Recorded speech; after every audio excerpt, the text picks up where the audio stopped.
McGee and Esther Ann. And we are here today with a webinar called The Cultural Guide for the Development of Tribal Child Welfare Products. And you are joining us. If you're live with us today, it's the first day of May. Thank you for being here. Hope you're having a wonderful spring day. If you're watching this recording, this was recorded on May 1st of 2024. And so as we get started today, I'm going to pass things over to Esther Ann to offer us a guided mindfulness practice as we get settled into this space. Thank you so much, Sarah. I invite you to sit comfortably in your chair, your back nice and straight, your hands placed comfortably in your lap, either palms up or palms down, whatever feels comfortable for you. Feet planted squarely on the floor. Be relaxed with an upright posture. Take a deep breath in, hold it, and let it out slowly. Now I invite you to close your eyes or to simply soften and lower your gaze. First of all, just become aware of your environment. Become aware of what's around you. The light coming through your eyelids, the sounds, the smells, the sense of space, the air touching your skin. Be aware and just acknowledge where you are. You are here now. Simply accept the presence of everything around you. Now let's turn our awareness inward to our bodies. Become aware of the back of your thighs resting comfortably on the seat of your chair. Feel the chair against your muscles and know you are supported. Pay some loving attention to your spine. Your backbone is flexible and responsive. Notice how it moves with every breath. Imagine a thread of light extending from the top of your spine through the top of your head and up into the cosmos, disappearing into the stars. Remember, you are connected to all that is, and you are supported. Be aware of the breath in your belly. Relax in your muscles and become aware of the gentle rise and fall of your belly. Take one big cleansing breath in and release it with a sigh, letting go of any tensions in your body. They are free to leave. Inhale again slowly through your nose, expanding your belly, and breathe into your heart center.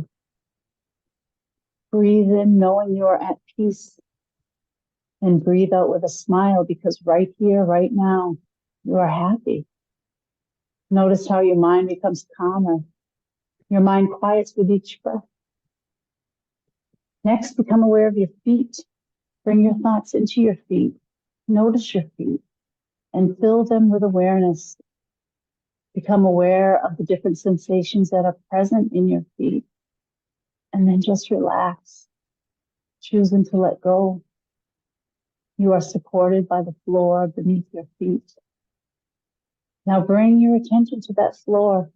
Imagine how it stretches out around you to touch the walls of the building and how those walls extend downward into the ground, the firm foundation resting deeply in the rich soils of our Mother Earth. Imagine the earth underneath that building, how it feels, how it smells. Breathe in knowing you are supported upon this earth.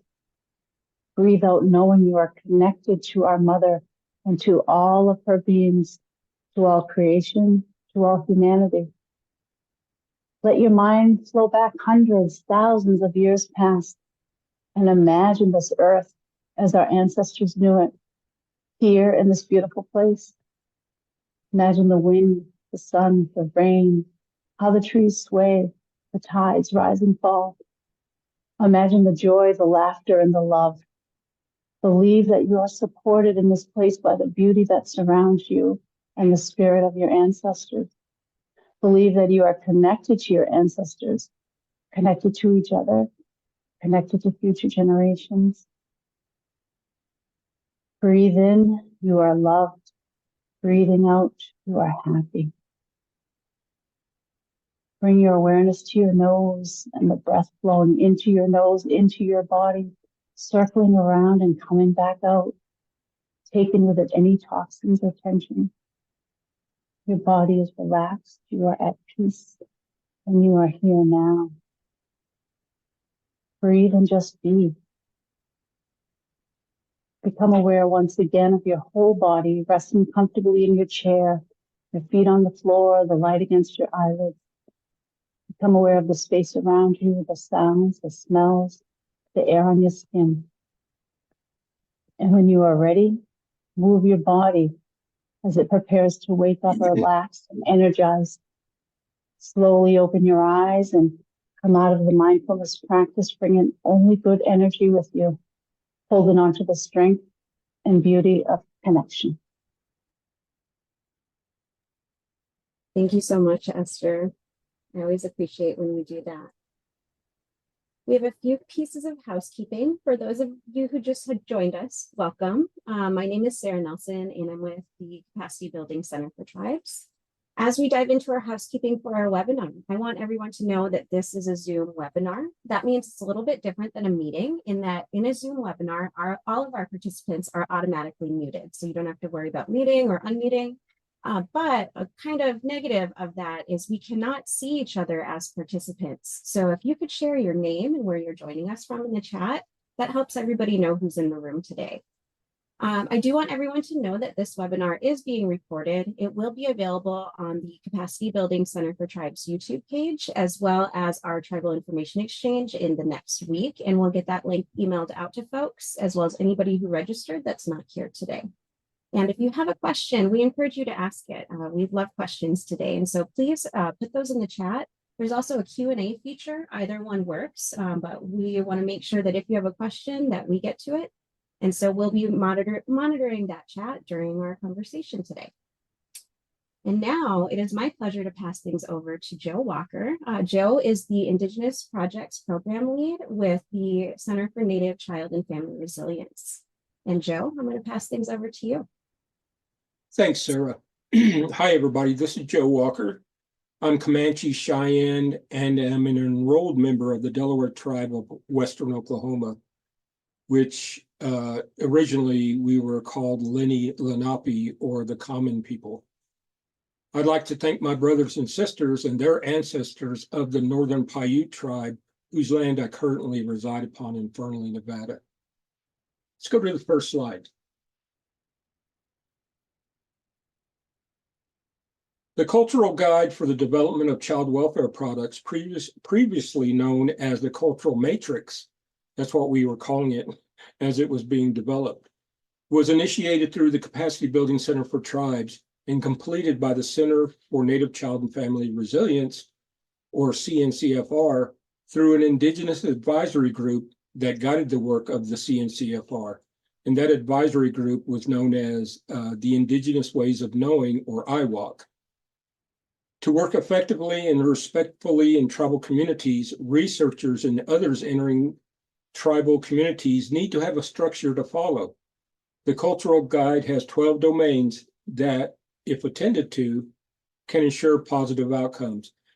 And it's really good to have a guide like this, even for me. I've been doing this work for a number of years, but it's always nice to be able to look at something like this guide and refresh my memory of what I need to be aware of as I enter into and exit out of tribal communities or Indian country in general. Also, if you want to find out more work about the Indigenous Ways of Knowing, the work group, as well as the work that, or the products that resulted from that work, you can find that on cncfr.jbsinternational.com/IWOC. And I believe this slide deck will be shared with everybody, so the URL is actually on the slide, as you can see. Next. The purpose of the guide is to offer direction on creating and utilizing child welfare products in a manner that honors and reflects tribal cultural values.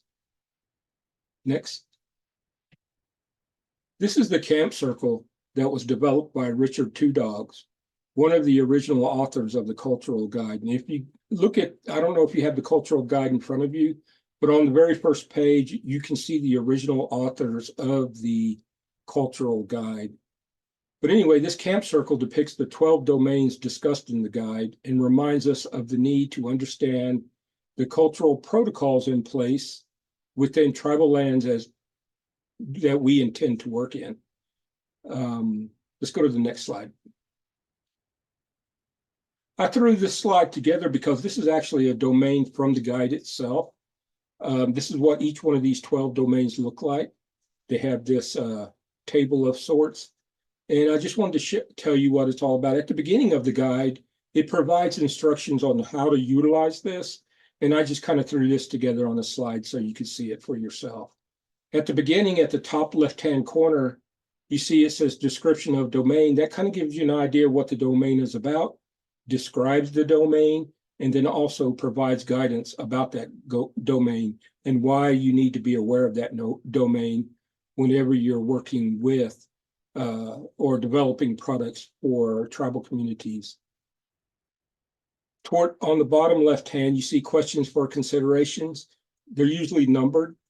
For example, the first one says, have you documented the names of everyone providing information and any permissions for using data and so forth?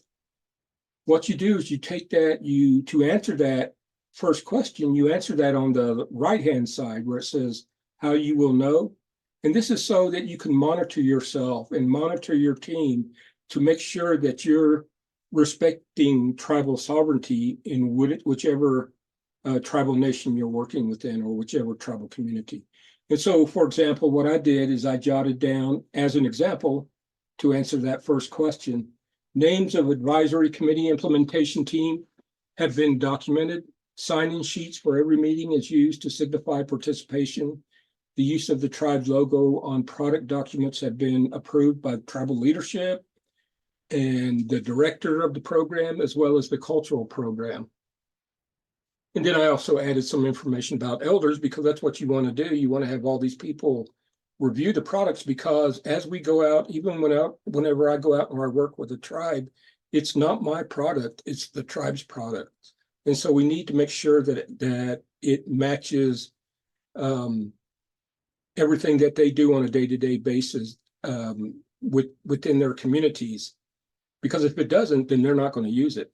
And so we need to make sure that we respect tribal sovereignty when we're working with them. And I'll talk a little bit more about that in a few minutes. So let's go to the next page. This is, so what I'm doing is I'm going to go through each one of the domains and I'm going to talk about the concepts behind the guide. Next. The first domain in the guide is respect for tribal sovereignty. You've seen the example I used a few minutes ago just to describe to you what the actual domain is, what it's asking you to do, and what you need to do in order to monitor yourself or your team as you're developing products for a tribe or a tribal community. I'm sure everybody knows a little bit about tribal sovereignty by now, but tribal sovereignty, which predates colonization, is the inherent right of indigenous tribes to self-govern within the borders of the United States.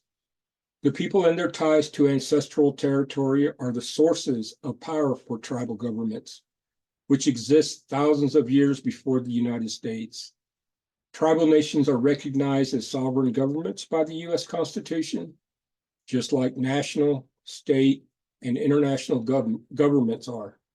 Treaties, rulings by the Supreme Court, and the United Nations all attest to tribal sovereignty.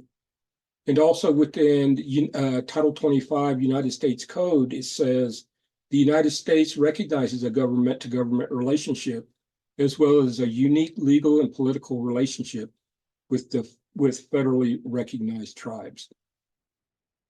Next. American Indian and Alaska Native people have used their strengths and resilience factors to endure hundreds of years of oppression, genocide, federal policies, and mandates that have resulted in traumatic and devastating effects. Their spirit of resilience, fortitude, and strength can lessen the effects of trauma on an individual, a community, and a nation, and are resources to learn from. Each resource that you are assisting tribes in developing incorporates, where possible, a recognition and acknowledgement of the impact of historical trauma, including genocidal policies, while incorporating historical strengths of indigenous peoples. Next. The following values are values common to most tribal communities. And that's essentially, I mean, as you work with tribes across the United States and up in Alaska and Hawaii, you'll notice that there's a lot of commonality, but there's a lot of difference too. There's 500 and something federally recognized tribes. That doesn't talk about the tribes that are not federally recognized. And although there are a lot of commonalities, there's a lot of differences as well, because each tribe is unique unto themselves. So reviews should assure products, tools, incorporate these to be consistent with common tribal values. And I'll just go through and touch upon them really quick. Children are sacred. Native children have traditional cultural rights that include treating them as sacred with respect and honor.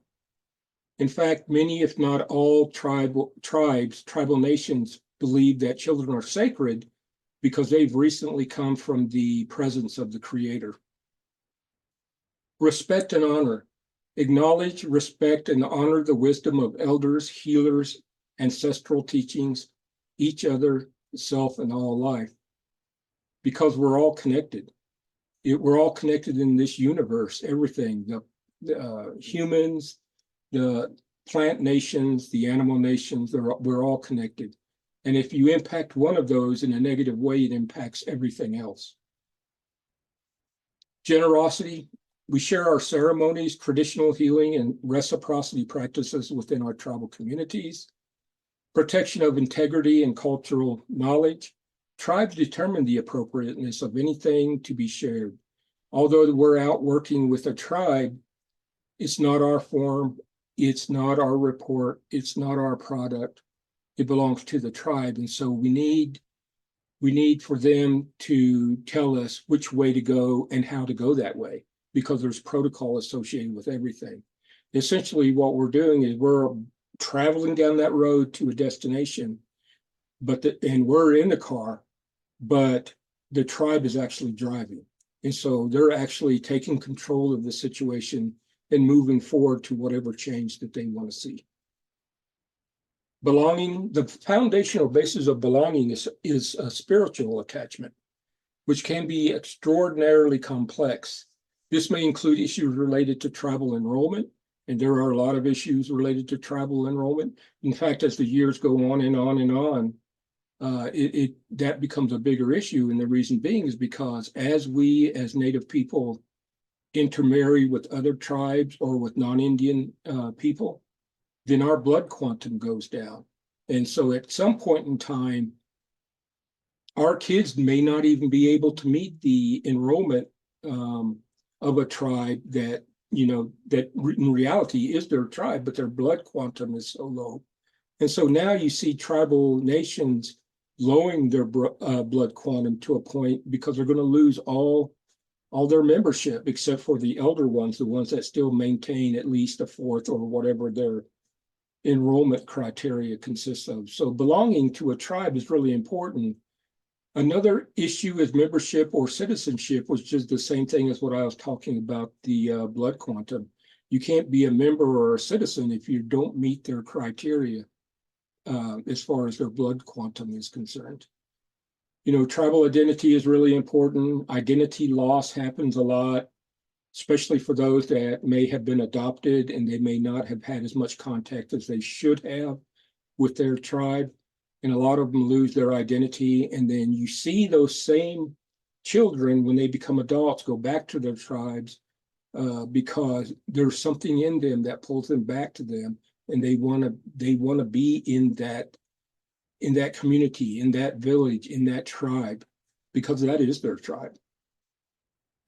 Traditional culture-based gender identity is really important. Customary adoption, federal blood quantum, like I talked about a few minutes ago, and also the multiple tribal ancestry.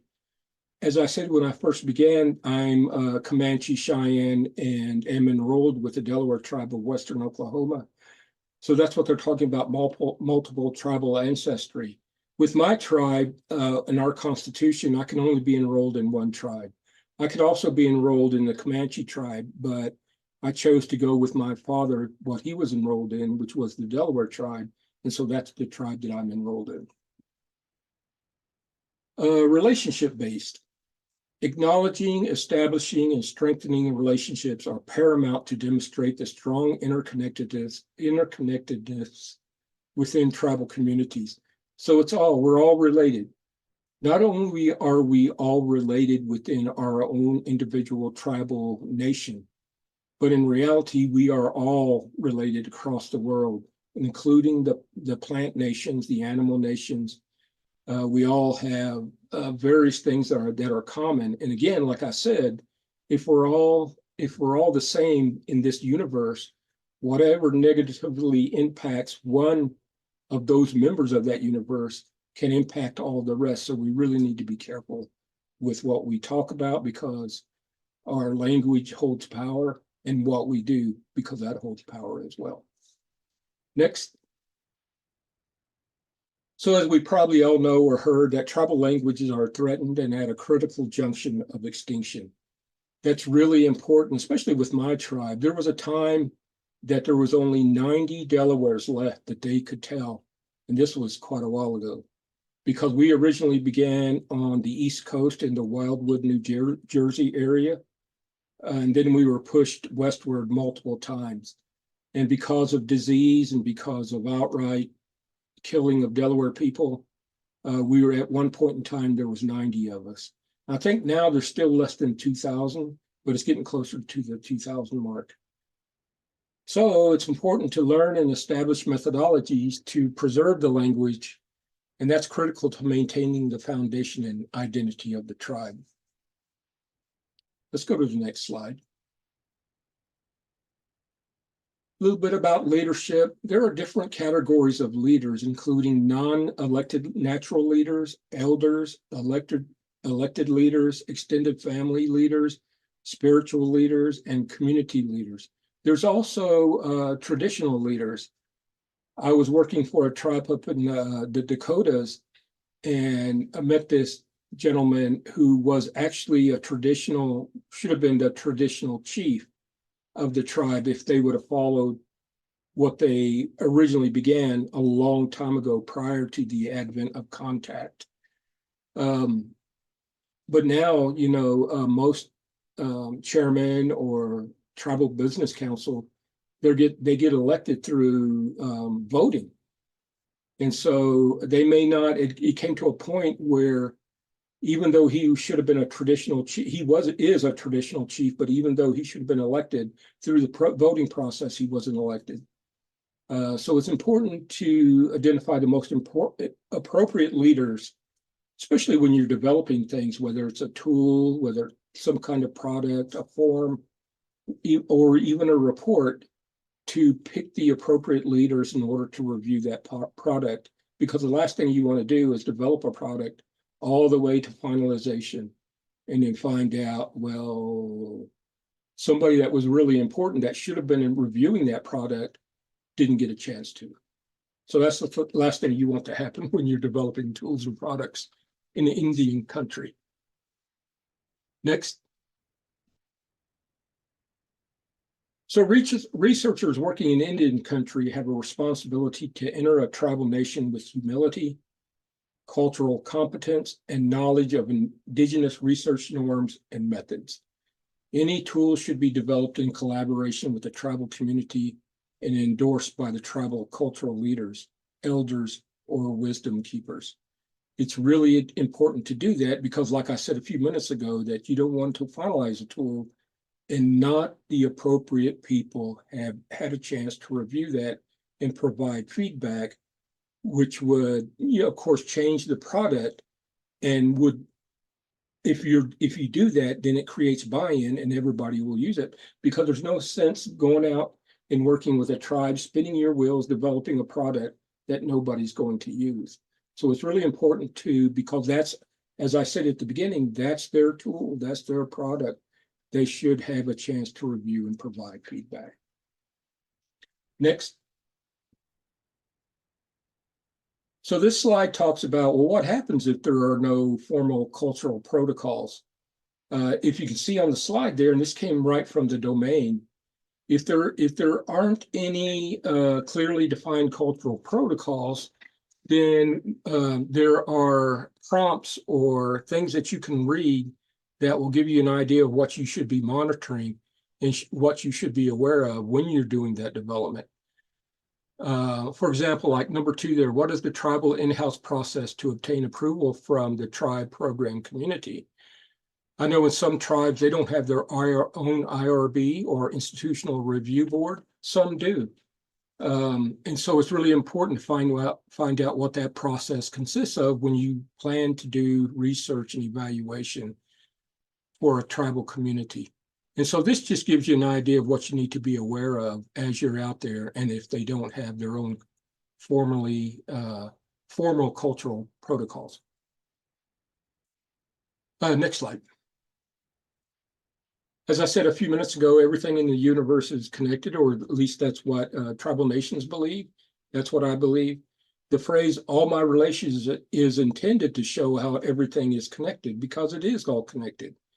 When you think of it in a way that if you throw a pebble into a pond and you see all those concentric rings going out, that's essentially what happens. And so within those, when those rings go out through the sides of the pond, that kind of shows you what happens if you got the plant nations, humans, four-legged creatures. All these nations and all these people and all these living beings are impacted by whatever happens within the universe. So we're all connected. Next. A little bit about cultural appropriation. Cultural appropriation is the unrecognized or improper adoption of customs, traits, behaviors, and ideas from one people or society by members of another.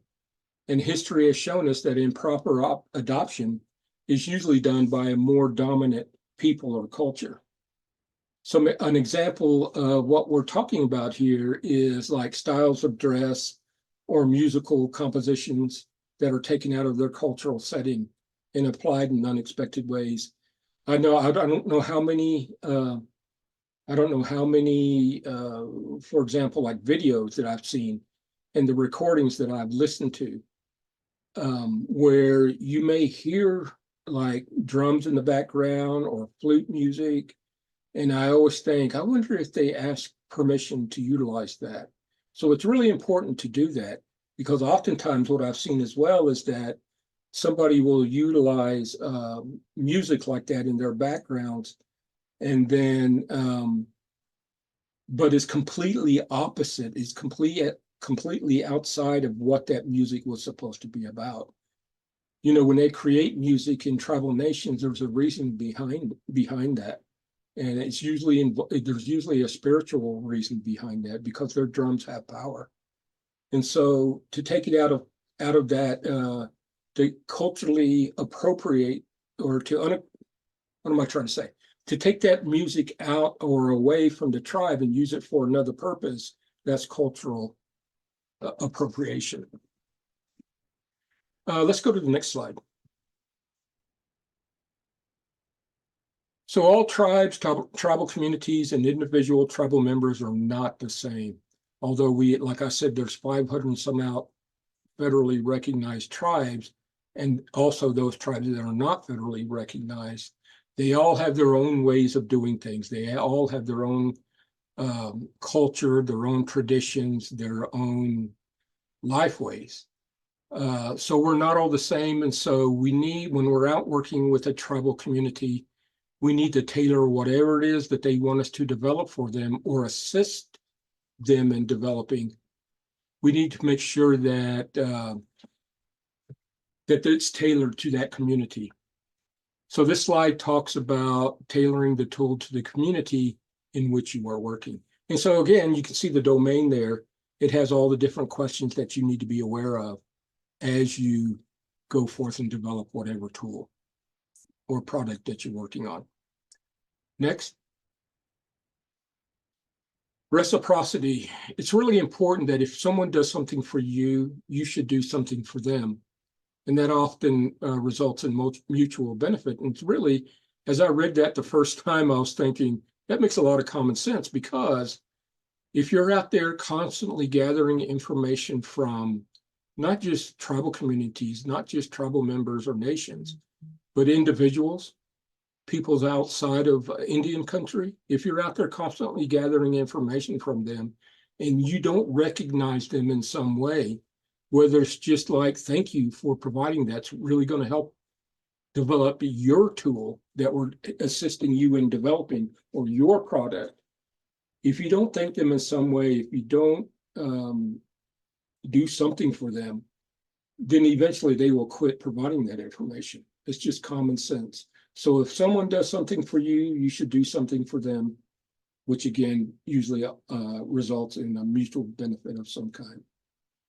At the very least, you will want to acknowledge community members sharing personal time, reviewing documents, providing cultural advisement, or giving feedback on instruments, articles, tools, and products. Next. In the community, spiritual healers play a special, revered, and highly recognized function. Therefore, specific spiritual processes must be followed when seeking their assistance. And you can see by the domain and the questions or those things that you should be aware of when you're thinking about spiritual protocol. For example, let's look at number 2 there. Have you observed the protocols shared with you about how to bestow a gift to a traditional healer?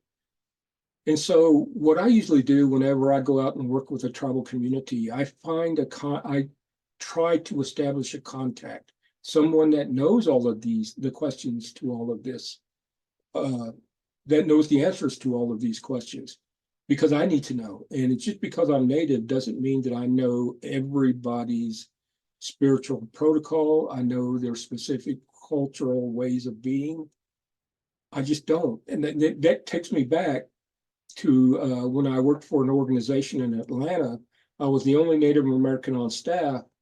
And I remember the president of that organization taking me before the entire staff that worked for that organization, and told them that if you ever work with a tribal community or a village in Alaska, and you have a question about what you need to do or cannot do or shouldn't do, then don't hesitate to contact Joe, and he'll be ready to provide assistance. And immediately at that time, I remember a thought being in my mind that, oh my God, all of a sudden I'm the Rosetta Stone for every tribe in the United States. But that happens a lot to Native people that are out working in the field. So it's really important to understand what the spiritual protocol consists of. Whenever I go out, I ask, first of all, again, the program is in the driver's seat. I'm just along for the ride, providing assistance.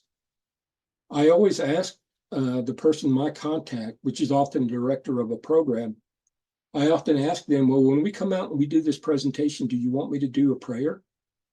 Or should we do a prayer before we start? Sometimes they say yes, sometimes they say no. And if they say yes, then I say, well, do you have somebody that you usually use to provide that prayer? Or did you want us to do that? They say, and if they say, well, we have so-and-so that always provides that prayer before we open a meeting. I said, great. And so are you going to ask them, or do you want me to ask them? Because in my traditions and in my customs, whenever I ask somebody to offer a prayer, I provide them with tobacco. And so it just depends. That's just an example of what needs to be done in order that you do not violate their spiritual protocol. So let's go to the last slide, or the last slide that I'm responsible for. This slide talks about the recruitment process for community members or program staff to review and or pilot tools.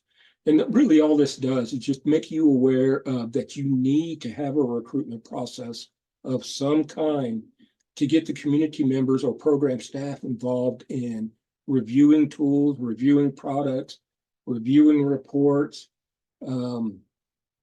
Everything you do, they should be reviewed. And so you should have some kind of protocol in place that make sure that you don't miss all of these things that you need to be aware of as you're developing these products and tools.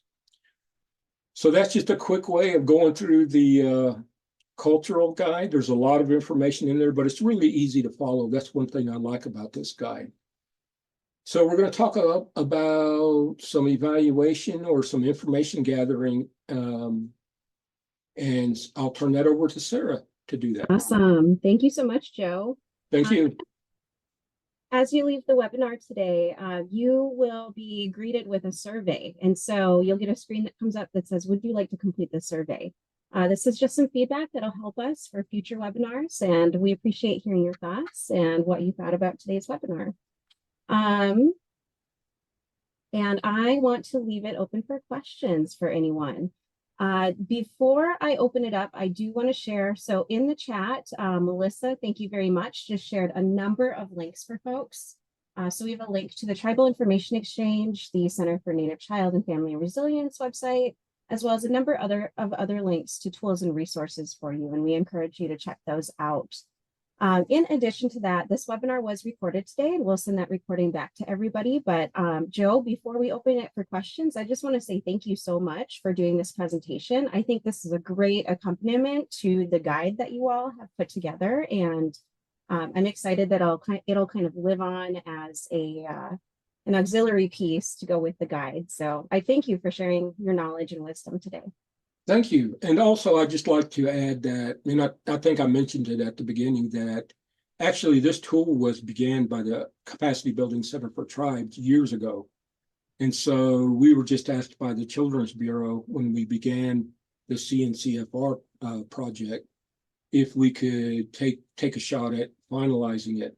And so we had a lot of experts from the field, or what we call experts. Of course, if you talk to these experts, they don't call themselves experts. But we had a lot of people that had a lot of knowledge from the field. And we probably wouldn't be able to finalize this document without their assistance and guidance. And again, that work group was called Indigenous Ways of Knowing, or they utilized that protocol to actually finalize this document.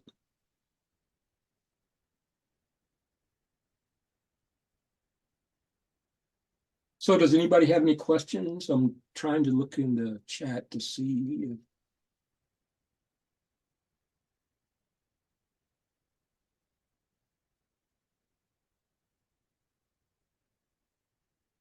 I'm not seeing anything come up. We'll give it just another minute. okay.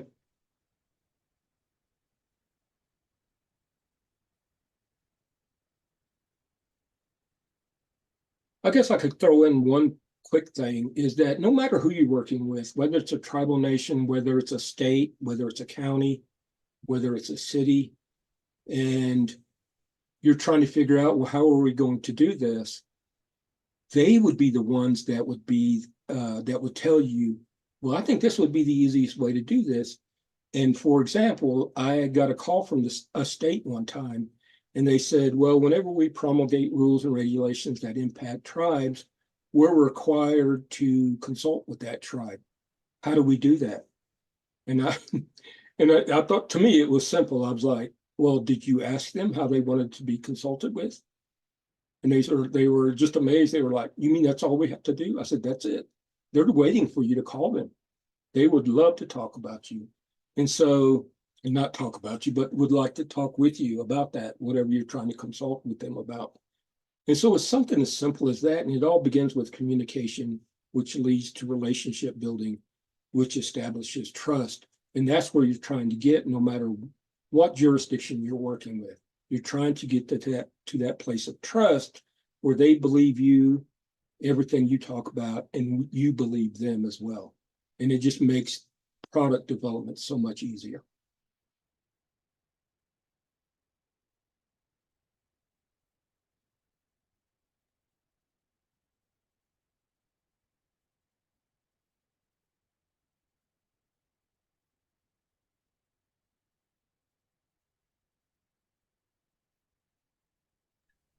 We have a question in the chat.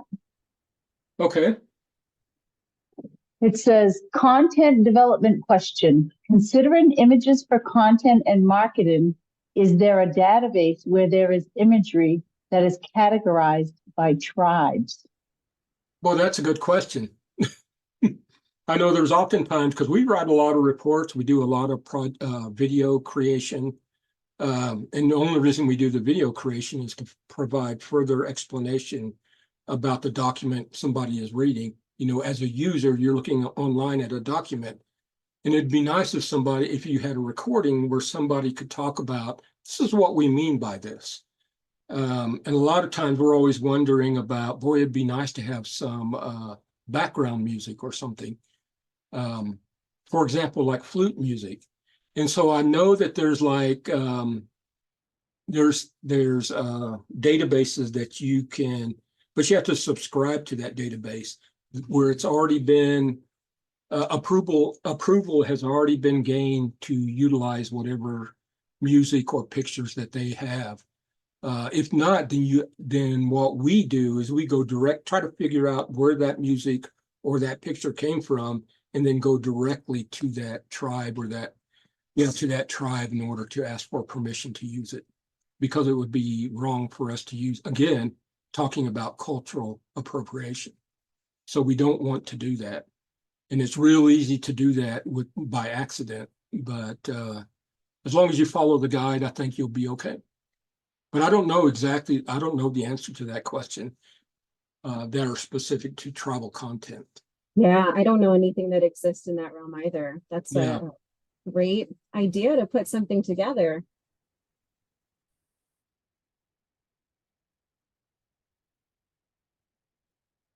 That would be a good side gig. All right. Well, it looks like that is all of the questions that we have. So again, I want to thank Joe and thank everyone for attending today. And that's the end of our webinar. If you have any questions, feel free to stay on for a moment. Otherwise, it was great seeing you. Have a wonderful rest of your day. Thank you.